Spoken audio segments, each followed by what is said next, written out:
University students हैं तो आपने ये चीज़ बड़ी गौर से सुनी होगी, भाई वो लड़की देख यार क्या लग रही है, इतनी कमाल लग रही है यार, उसकी ड्रेसिंग देख, हंसी आ रही है ना, सुना है ना ये।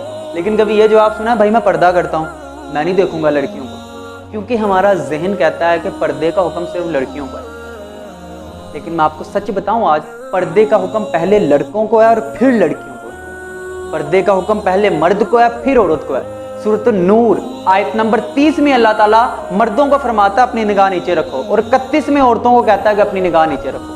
पहले हुक्म किसको मिला? हमें मिला, लेकिन हम आयत 30 को नहीं पढ़ा, हमने सीधा पढ़ा किसको?